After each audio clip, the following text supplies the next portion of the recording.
أول ما دخلت أوضة كشف بصراحة ما كنتش مصدقة نفسي. معقول؟ ده شاب صغير؟ كنت مكسوفة جدا ومش عارفة هعمل إيه. أصلي ما كنتش عاملة حسابي. ويعني لما دخلت على السرير بتاع الكشف وابتدى يعمل الكشف بتاعه، وبصراحة الموضوع كان معايا صعب، وأنا وقتها ما كنتش عارفة أعمل إيه. أنا كان عندي مشكلة كبيرة، كان لازم أروح لدكتور النسا، واللي لحت عليا في الموضوع ده بصراحة جارتي. أصل إحنا قاعدين في منطقة شعبية شوية، وفكرة بالنسبة لجوزي إن أنا أروح وأتكشف على الدكتور دي مشكلة بالنسبة له. يا إما دكتورة يا إما مفيش. أنا من ساعة ما اتجوزت وأنا بصراحة بعاني من مشكلة كبيرة، وهو إنه جوزي ما بيدينيش كل احتياجاتي. وأنا بقى ربنا خلقني كده، أعمل إيه؟ ربنا خلقني بالنسبة للموضوع ده ما بشبعش، عايزاه على طول. وبصراحة أنا كنت بتكسف إن أنا أتكلم مع جوزي في الموضوع ده، أو كنت بكتفي إن أنا كل شوية كده من وقت للتاني أقعد في أوضة مع نفسي كده وأشغل لي فيلم ولا حاجة، أحاول إن أنا أريح نفسي شوية. لكن طبعا ده مش هيبقى زي جوزي. لكن كنت أعمل إيه؟ هي دي الحاجة اللي كانت قدامي. وكنت بحاول من وقت للتاني إن أنا أفهم جوزي بالطريقة، بعد ما يخلص مثلا أقوله ما تخليك شوية كمان، أنا لسه محتاجة الموضوع ده، أو أجيبها له بهزار. لكن هو بعد الموضوع ده كان يقولي بقولك إيه، أنا لما أخلص ما بحبش حد يجي جنبي، وبعدين لما أقولك خلاص يبقى خلاص، ويسيبني ويقوم يا إما يرجع ينام تاني. الموضوع ده كان بيضايقني، علشان كده ما كنتش بتكلم معاه. ومن كتر ما أنا كنت بقعد مع نفسي أوقات كتيرة، الموضوع تعبني جدا، وكان عندي التهابات جرح كده. فتقريبا ده من كتر ما أنا بعمل كده وابتديت أشتكي لجارتي وقلت لها أنا عندي التهابات فظيعة، مش عارفة أعمل فيها إيه. قالت لي بقولك إيه، في دكتور لسه فاتح جديد في أول الشارع، إنما إيه، ما قولكيش قد إيه هو شاطر. قلت لها دكتور؟ لا لا لا، ومين بس اللي هيرضى بكده؟ أنا جوزي مستحيل يوافق، ما انتي عارفة وعارفة دماغه. قالت لي يا ستي ما تقوليلوش، قوليله إنك رايحة دكتورة في أي حتة، اسمعي كلامي بس، الدكتور ده بجد شاطر، مش قادرة أقولك قد إيه. قلت لها طيب هفكر. قالت لي ما تفكريش، هتفضلي تعبانة. أنا لو منك بصراحة أروح أكشف وما ضيعش وقت. هحجز لك عنده؟ قلت لها خلاص احجزي لي. فعلا صاحبتي حجزت لي بالتليفون، وخدت المكان العنوان بالظبط، وخدت دوري ورحت هناك. قعدت في العيادة وفضلت قاعدة مستنية دوري، وما كنتش متوقعة الصراحة إني هلاقي اللي هلاقيه ده لما أدخل. أنا قلت دكتور كبير في السن 52 56 سنة ولا حاجة. وشوية ولقيت الممرضة بتنادي على دوري وقالت لي اتفضلي. فعلا دخلت. أول ما دخلت الأوضة بتاعت الكشف ما شفتهوش، قعدت على الكرسي اللي قدام المكتب، وبعد شوية لقيته طالع وبيقول لي أهلا وسهلا بحضرتك، نورتينا. ولسه بلتفت له لقيته شاب صغير، تقريبا عمره 34 سنة، ما يزيدش عن كده، إلا إذا كان أقل كمان.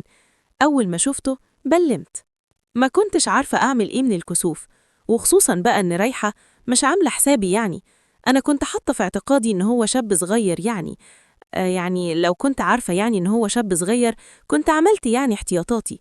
أنا قلت هو زي ما قلتلكوا هيعدي ال50 سنة. بصراحة كنت مكسوفة قوي، وكنت عمالة أماطل معاه في الكلام، يمكن ما يكشفش ويمكن يكتفي من الحاجات اللي أنا بقولها له. لكن قعدت أشرح له أنا بشتكي من إيه وإيه اللي تعبني بالظبط، لكن هو أصر إنه لازم يكشف، وإنه ما ينفعش يديني أدوية على كلامي كده وبس، وإنه لازم يكشف ويبص. وأنا ما كانش قدامي أي حلول تانية. قالي اتفضلي معايا على سرير الكشف. مشيت قدامه وأنا مكسوفة ومش عارفة أعمل إيه، ولا حتى اليوم ده هيخلص إزاي. وفعلا قعدت على سرير الكشف، وابتدى يقول لي إني أحضر نفسي عشان أكشف. وفعلا عملت كده. وأول ما هو ابتدى يكشف ابتسم ابتسامة غريبة. أنا اتكسفت وحاولت إن أنا ما بصلوش، لكن هو كان مركز معايا جدا. و... وبعد 10 دقايق لقيته بيقول لي اتفضلي معايا على المكتب. أنا خلصت الكشف. أخدت نفس كده عميق، وبعدين رحت معاه هناك على المكتب وقلت له خير يا دكتور. قال لي أنا عايز أسأل حضرتك سؤال، أنتي جوزك موجود معاكي؟ قلت له أيوة طبعا. قال لي طيب واضح إنه قوي شويتين. قلت له ليه؟ قال في التهابات وجرح بسيط كده. قلت له بصراحة كده يا دكتور، الموضوع مش من جوزي، وحكيت له كل حاجة بالتفصيل، أصل هو الدكتور بتاعي، خلاص، وأنا كان لازم أقوله على الحقيقة. لقيته ابتسم وكتب لي على الأدوية، وطلب مني إن هو يشوفني الأسبوع اللي جاي. روحت البيت وبعديها بشوية لقيت جارتي جات لي وسألتني عملتي إيه. أول ما شفتها قلت لها اخسي عليكي، مش تقوليلي إن هو سنه صغير. قالت لي هو سنه صغير بس ده كمان زي القمر، شفتيه وشفتي جماله؟ قلت لها أيوة يا ستي شفته. قالت لي طب قوليلي عملتي إيه؟ قلت لها ما عملتش حاجة، كشف عليا واداني أدوية وهيشوفني بعد أسبوع، بس أنا كنت مكسوفة جدا. قالت لي ليه؟ طلع يعني لما رحت ما كنتش عاملة حسابي؟ هو شافني كده بقى زي ما أنا يعني literally. خلاص، المرة اللي جاية قبل ما تروحي نبقى مظبطينها ونحاول نعمل كل حاجة. فعلا قبل ما أروح له الميعاد التاني جهزت نفسي كأني عروسة، وبعدين رحت له وقعدت استنيت دوري زي كل مرة. ولما دخلت أول ما شافني ابتسم برضه، فسألته المرة دي قلت له هو أنت يا دكتور ممكن أسألك سؤال؟ قال لي اتفضلي. قلت له ليه كل ما تشوفني بتبتسم؟ قال لي أبدا ولا حاجة. قلت له طيب. قال لي مشيتي على العلاج اللي اديتهولك؟ قلت له أيوة يا دكتور. قال لي طب يلا ما نضيعش وقت، تعالي على سرير الكشف. فعلا رحت تاني، وأول بس ما ابتدى يعني إيديه تتحرك، بصراحة رحت في عالم تاني. وهو كمان اندمج جدا. افضلنا أكتر من ساعة، أصل هو ما حسش بنفسه وأنا كمان ما رفضتش ولا قلت له لأ. وابتدى يعمل كل الحاجات اللي أنا محتاجاها، الحاجات اللي أنا محرومة منها، اللي جوزي مش بيعملها. وبصراحة من وقتها وإحنا اتفقنا إن كل فترة أروح له العيادة ونقضيها إحنا الاتنين شوية مع بعض. بصراحة من ساعتها وأنا بعمل كل اللي هو بيقولي عليه.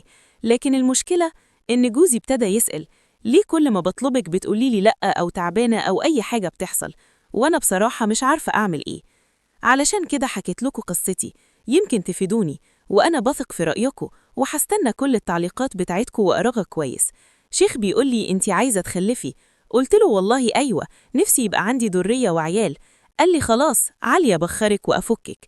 المهم، في مرة من المرات كنت نازلة السوق عشان أشتري شوية حاجات، ورجلي خدتني كده بالمرة. قلت مش مشكلة، أروح وأنا في السوق بالمرة أجيب هدومي من عند الخياطة، طالما أنا نزلت يبقى كلها مشاوير مع بعضها بالمرة.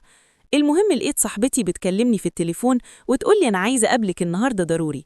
قلت لها ليه بقى؟ عاملة لي مفاجأة؟ قالت لي ناصر اللي بقولك عليه